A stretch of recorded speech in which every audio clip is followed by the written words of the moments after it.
3rd of March, Rabbi Moore, Parsha Hashavua with Rashi.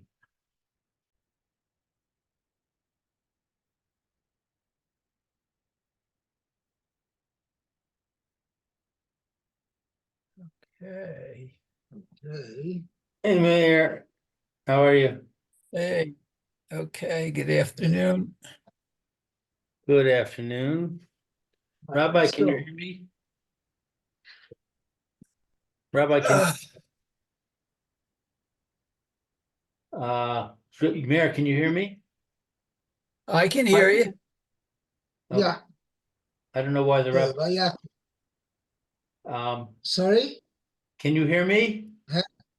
Yes. I initially hadn't turned on my microphone, but now I did.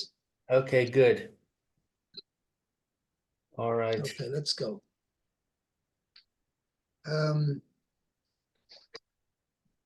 Maya, you want to start off this week? Okay. Okay.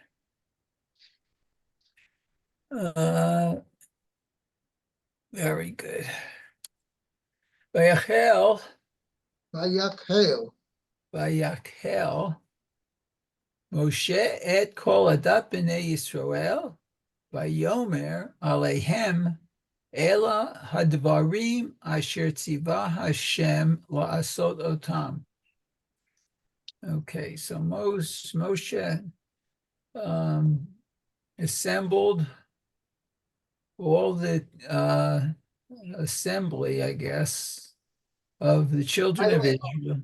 Malbim, by the way, explains, I think maybe other Mepharshim as well, there's a difference between a kahal and an Eidah. Okay? Kahal means a group that has actually congregated together, whereas an Eidah is a group of people of like-minded people, whatever, people getting together. I translate it as a community. Okay? Community doesn't mean, it means people who are all as one group, all joined together for a united purpose, but they're not necessarily gathered together. Each one is maybe in his own house, whatever, doing his own thing, but they are community. Whereas a kahal refers to the actual congregation, that they are congregated together. So here it says, Vayakhel Moshe, Moshe congregated the entire community of the Bnei Yisrael.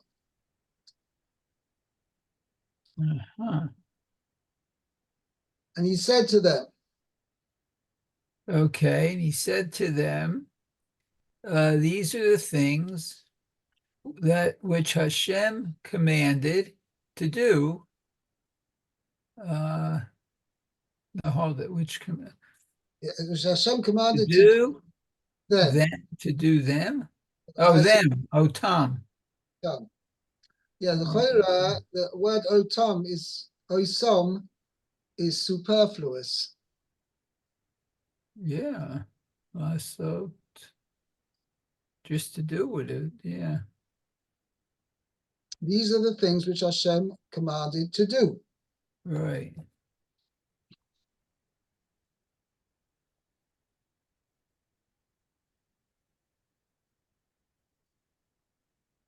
Okay. Rashi doesn't dwell on this. I'm just trying to see whether the second.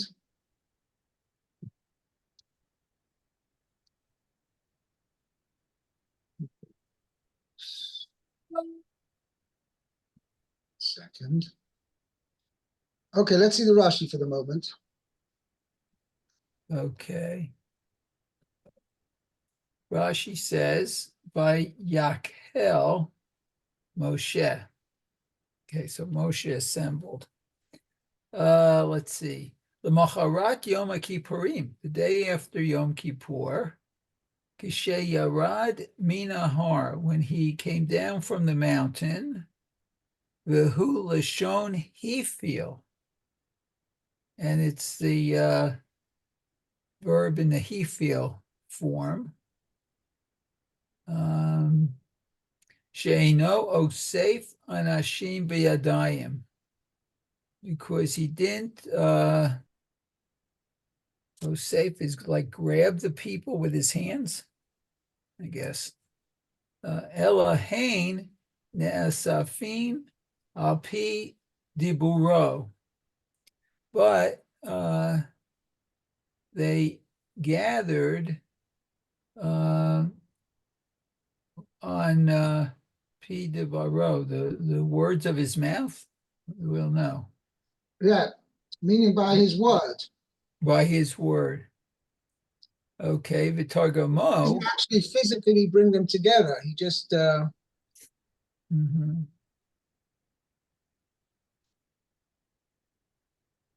Yeah. Okay. So Vitargamo, uncle has said the Achnei. Now he caused them together. cause them to gather. So the thing is as follows, that when you gather objects, right? So then you actually pick them up and bring them together. So therefore, there's no causative act. It's the actual direct act of bringing the pieces together. So then you use le'esof, for instance, vayesof. Vayesof is, I don't know, whatever it may be. But when you talk about gathering people, that's why Rashi is saying Vayakhel is a causative form. Mhm. Uloshen hifil.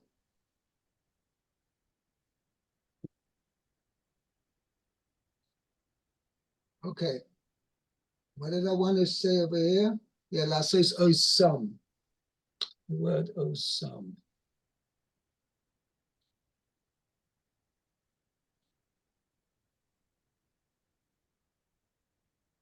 One second.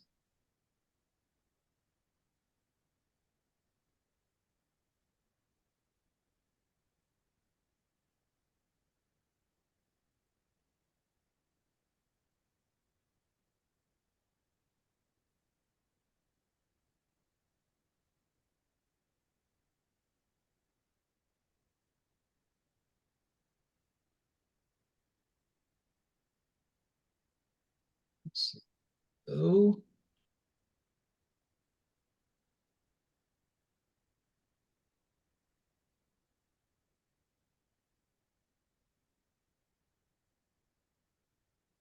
To look up over here, just 1 second.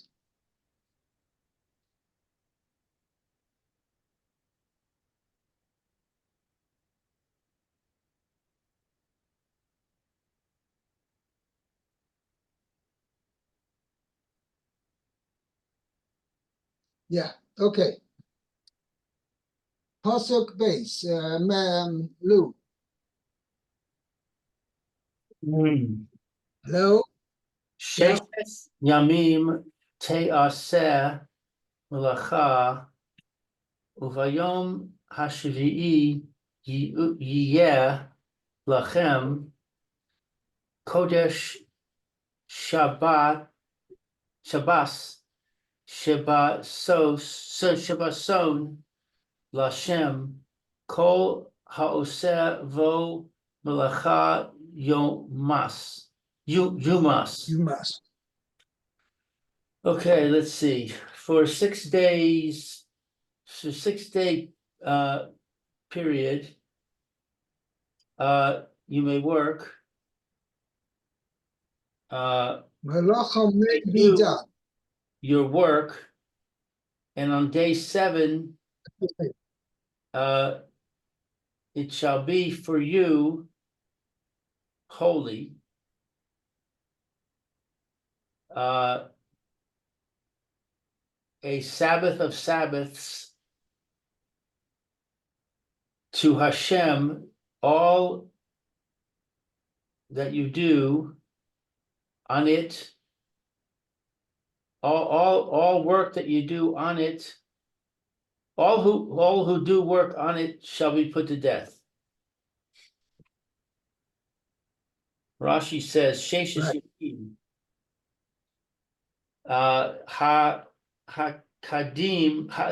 hikdim lahem as haras Shabbos l'tzivui meleches ha-mishkan.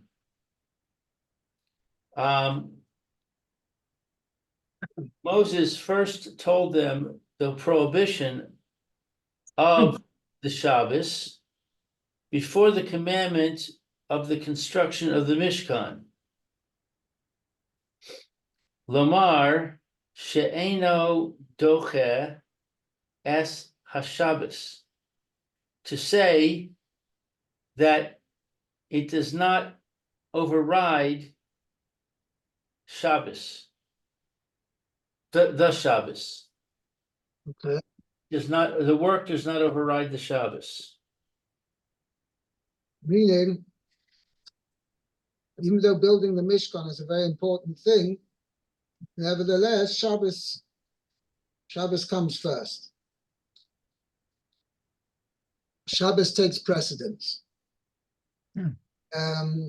It's interesting that we had a similar idea in last week's Parsha, but there actually it mentioned all the that Moshe Rabbeinu was commanded by Kadosh Baruch Hu to appoint Betzalel in charge, and Moshe Rabbeinu was supposed to tell Betzalel exactly what to do.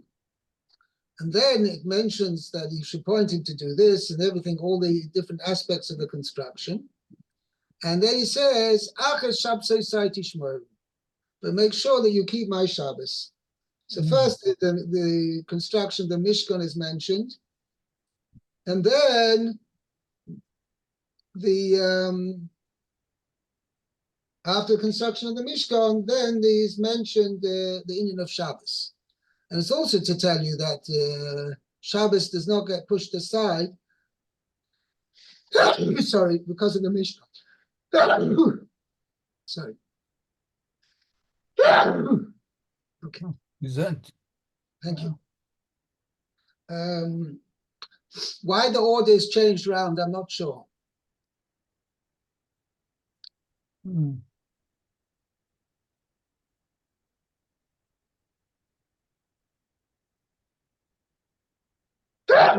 Sorry. Thank you.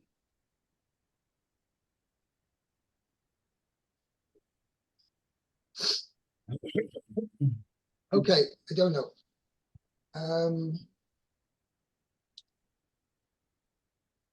I'm not sure why. Okay, we'll have to think. Maybe I'll have to do a bit of research into that. Okay, but anyway, Lamaisa, the pasuk. This pasuk is telling you that Moshe is giving over the commandments which Akash Baruch Hu had told him. He's now giving it over to the Jewish people. Okay, let's see pasuk Gimel. Okay. Lo tivaru eish b'chol moshvotechem b'yom haShabbat. Okay, so you should not light a fire in all your dwellings on the day of Shabbat. Okay, so let's see. Rashi, lo tivaru eish, do not light fire. Yesh Rabotenu Omrim Havara Lav Yatzat. Okay, so that's the thing. Yesh Emim Lechalek Yatzos. Oh, okay, so there's a maklochet then, I guess. Some there are rabbis who say lighting a fire or lighting the love that went out. No. The Torah tells you lo yisaseh kol malacha. One mustn't do any constructive work on Shabbos. That's what it says in Aseret Adibris. Uh-huh. It already in Parshas Yisroi, and as it's repeated in Parshas Vayakhel. Okay? Right. How do I know what's considered malacha? So that's we learn out from last week's Parsha. It says,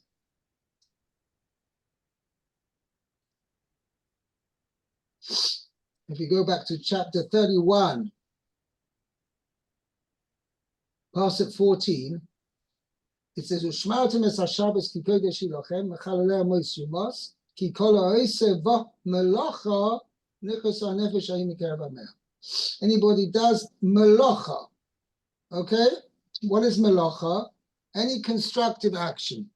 And we learn out from the Mishkan that the Mishkan, the construction of the Mishkan encompassed all forms of constructive work. Mm-hmm. And Chazal were given over by tradition. What are these 39 melachas?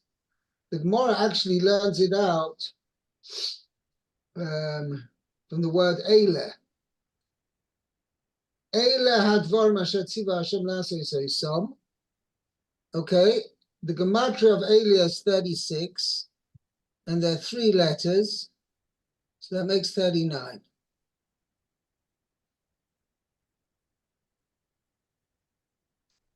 Oh. In fact, the Mechilta says, Eileh hadvarim, Rabbi Yomer lahavi shloishim v'tisha melacha she'amar lehem Moshe al peh.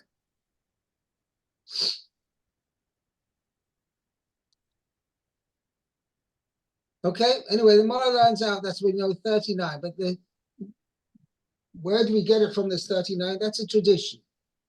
That's halacha l'Moshe Messina that they're 39. Uh-huh. Okay, so there are 39 specific forms of constructive actions which are forbidden to do on Shabbos. Lighting a fire is one of them. So why then does the Torah single out over here? And the Torah tells us, you mustn't kindle a fire in any of your dwellings on the day of Shabbos. Why does the Torah single out this the melacha of lighting a fire? Okay? Mm-hmm. So some rabbis learn, this is what Rashi means. Yesh rabbis say, some of our rabbis say, Havara lelav yotzas. That Havara is an exception to the rule. All other malachas, the Torah tells you that anybody who does a malacha, he's going to get, if he does it, as Rashi mentioned last week's Parsha, if he does it intentionally with and being warned, he'll get the death penalty. He does it intentionally without being warned, and there are no witnesses to the fact, he will get kores. Get how do you call it? Not just Excision. Excision, right? Excision, right? Means whatever. Chazal explain different situations. He won't have olam haba, or he won't have children, or he'll die very young. Whatever, but he'll receive the punishment of excision. Okay. Now, why then did the Torah single out the prohibition of lighting a fire? It says, why did it say over here? So one opinion says is that lighting a fire is different, and it's not going to get the death penalty. Lelav yotzos.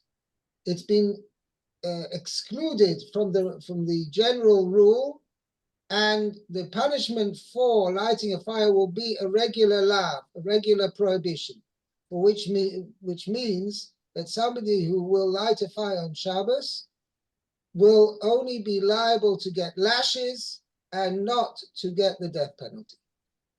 That's one opinion. Okay, that's the lav yotzos. Some say that the reason why the prohibition about lighting a fire is singled out is not that it's a how do you call it, exception to the rule. No,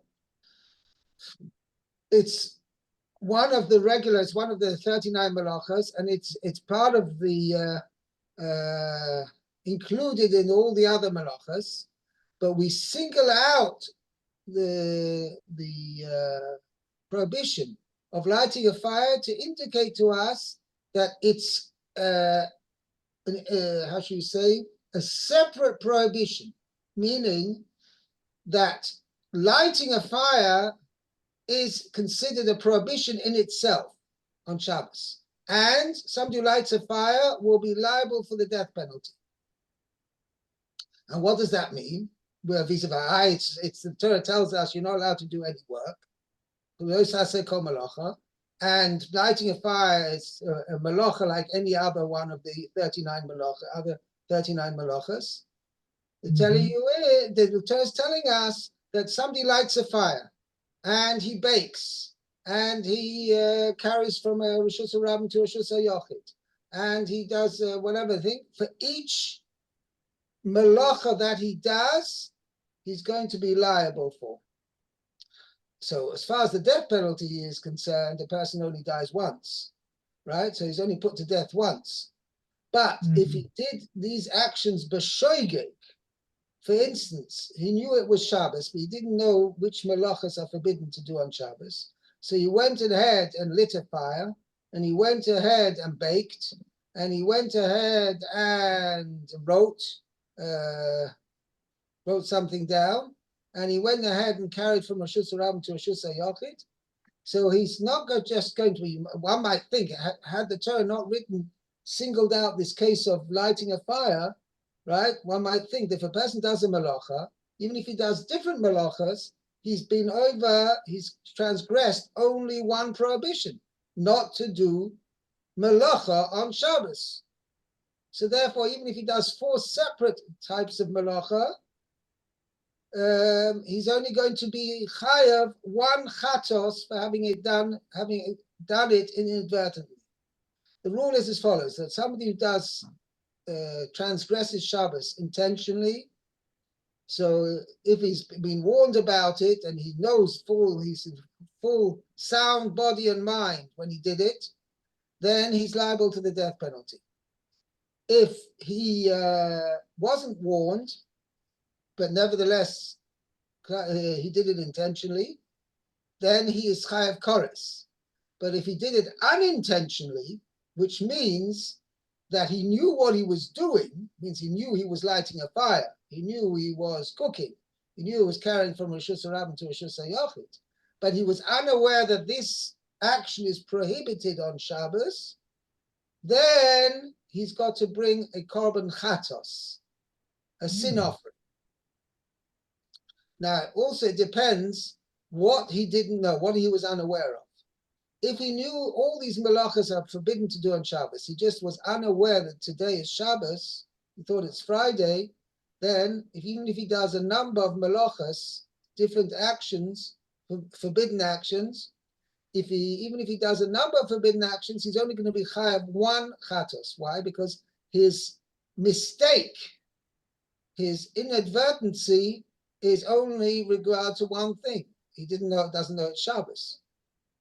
So therefore, if he doesn't know it's Shabbos, so he's going to bring a chatos, 1 chatos, because he did malachas on Shabbos because he didn't realize it was Shabbos. But in a case where he knows it was Shabbos, but he's unlearned, he doesn't know what's forbidden and what's not forbidden. And he thought that he didn't realize that lighting a fire is forbidden, and he didn't realize that cooking is forbidden, and he didn't realize that carrying from a Rishus Harabim to a Rishus Yochid or vice versa is also forbidden. And he did all those actions on Shabbos. So for each one of the forbidden actions which he did, he's going to have to bring a chatos. And that's what we learn out from over here. It means, had the Torah just said, you mustn't do malacha on Shabbos, so I would have thought if he did a number of different malachas, and each time he was unaware that that particular malacha was forbidden, so I would have thought, well, he's just been over one prohibition not to do malacha on Shabbos. Right? He's been transgressed that prohibition. So therefore, even if he did a number of different types of action, Nevertheless, he'll only be high of one chatos.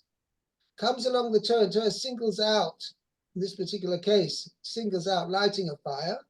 So the Torah tells you, for lighting, for do any single malacha which a person does inadvertently on Shabbos, okay, then he's going to be chayav achatos. When I say inadvertently, means he knows the action he's doing and he's doing the action intentionally, but he's unaware that it's forbidden on Shabbos.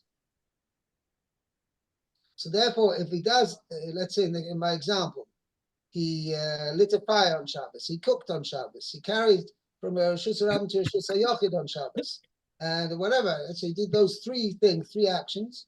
Had the pasuk not singled out over here, lighting a fire, I would have thought, doing malach on Shabbos is one prohibition. Even if he does a number of different actions, it's all one prohibition. Therefore, if he did a number of different prohibited actions, it'd only be chayav if he did them b'shoigeg. He's only chayav one chatos. Comes along the Torah and tells you over here, no, that you mustn't light a fire. That lighting a fire in itself is a prohibition, meaning each one of the 39 malachas on Shabbos is a prohibition in itself. So therefore, lighting a fire is a prohibition, cooking is a prohibition, carrying from one rishus to another is a separate prohibition.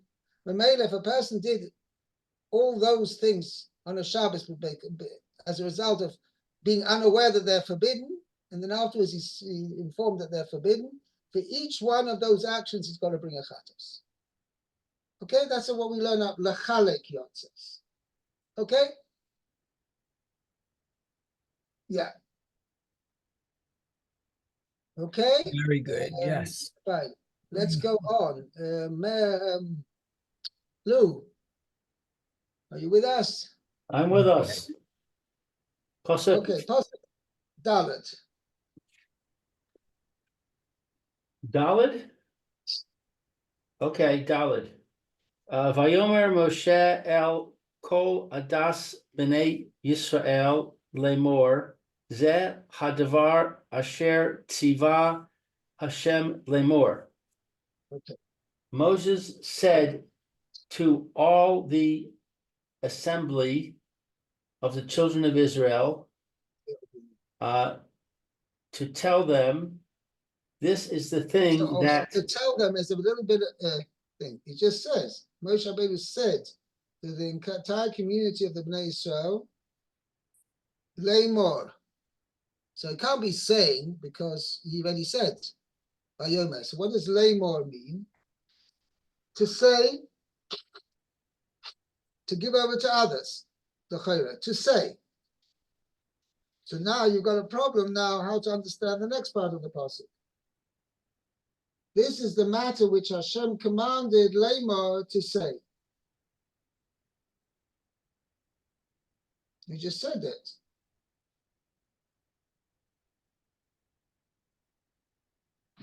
You understand the difficulty? no. Had it said, so this is always, I've mentioned this a number of times. You got the classic pasuk, Vayedaber Hashem Moshe Lemor. Okay, it appears, I think, 70 or 71 times in the Torah. Okay, how do you translate the word Lemor over there?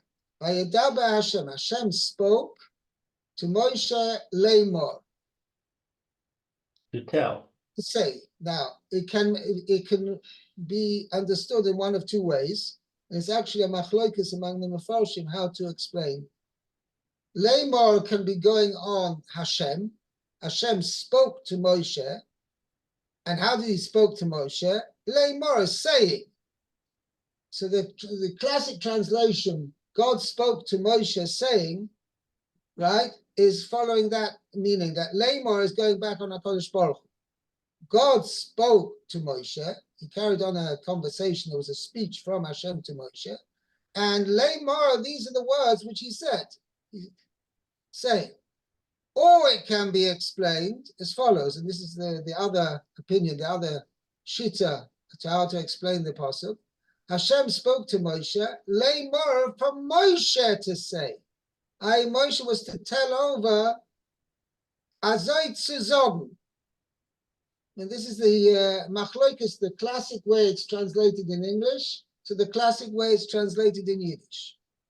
Okay, in English it's translated, God spoke to Moshe, saying, meaning this is what God was saying, going back on God. The way it's translated in Yiddish is, the Eibishter hat gerät mit Moshe, azoi zu sagen, that Moshe was to say over as follows. Okay, so those are the two opinions. Now, that's all applicable when you've got the word Vayadaber and Lemor, so which is two different verbs. Vayadaber means to speak, and Lemor means to say. So you can then it can be understood to mean Vayadaber, Hashem spoke to Moshe, and what did he say? Lemor, say. But where you've got the pasuk in this, as in our case over here, Vayomer Moshe b'nei Israel. Moshe said to the entire congregation or to the entire community of the Bnei Israel, Lemor. Now it cannot mean Moshe said to the entire community of Bnei Israel, say, because it's a tautology. Moshe said to the entire Bnei Israel, say. Don't said saying. You can speak to him. It's described there was a speech of Moshe to the Bnei Israel. Lemor describes what was said. But Moshe said to the Bnei Israel, saying, you cannot, that doesn't have any meaning. So Elamai, in this has to be, that according to everybody in this passage where it says, Moshe said to the entire community of Bnei Israel, Lemor must mean to say to others. Okay? Oh, okay. If that's the case, so what does the second part of the pasuk mean?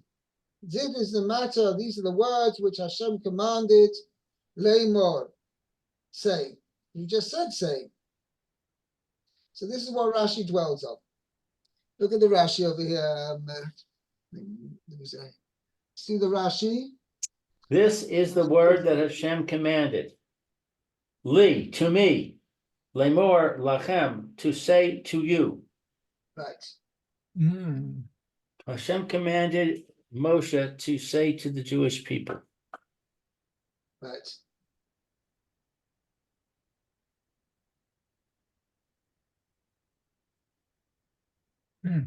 So now it's not in the words. What he's saying over here is that it can't mean this is what Hashem commanded Lemor to be said over to the Jewish people, because that's what he said over here in the first part. He spoke already to the Jewish people. It's called Lemor for them to say over to future generations or to say to their children. So when he says over here, this is the words Hashem commanded to be said over. To be said over has already been told Moshe. Moshe has said that. Elamai, what it means is, this is what Hashem commanded me to tell to you. This is what Rashi is saying over here. Okay? Okay, well, I think we'll adjourn here and we'll pick it up again over there tomorrow. Okay. Yeshikaya. Very good. Thank you, Rabbi. Thank you. Okay, bye. Bye now. Have a good week. Okay.